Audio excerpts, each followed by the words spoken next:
This is the ABC 17 Storm Track Insider Outdoors, sponsored by Mo Alley and Sportsfield Real Estate.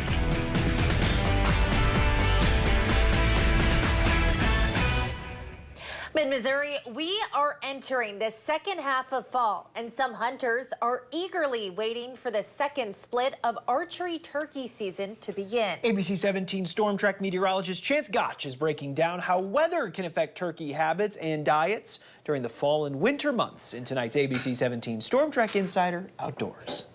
You've been in the woods, you might have heard a sound that sounds just like this.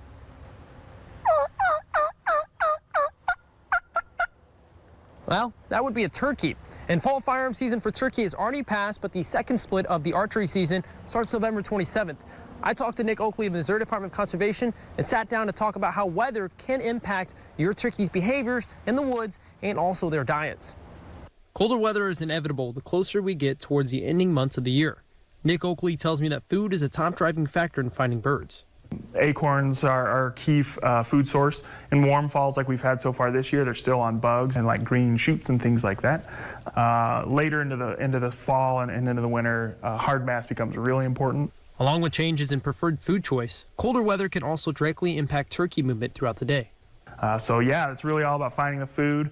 Cold days, they'll look for thermal refugia, places where they can kind of get out of the wind, stay a little warmer. They're bound to hunker down more. They'll even stay up on the roost longer until things warm up on the ground. But they need to eat, so if they can, they'll get down. Miles Morris is the founder and president of the National Wild Turkey Foundation chapter of Mizzou. He mentions dramatic changes in turkeys' group sizes in the fall from that seen in the spring.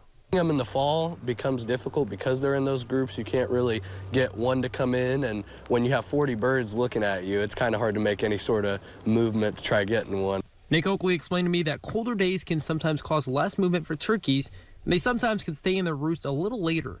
Miles Morris also has seen similar patterns, which influences when he hunts. My best turkey hunts have usually come on no rainy days. It's usually a little bit cloudy. Cool mornings, you know, by noon it's already warming up, but around 9 or 10 o'clock is where I've had my best luck. Now, although conditions are different in the spring from what we see in the fall for turkey season, there's still ample conditions to get out in the woods. Now, if you do plan on being out in the woods this season, make sure you're aware of some regulation changes by going to the Missouri Department of Conservation.missouri.gov and searching the new regulations for this year. But until then, I'm ABC 17 Storm Track meteorologist Chance Gotch reporting for tonight's Insider Outdoors.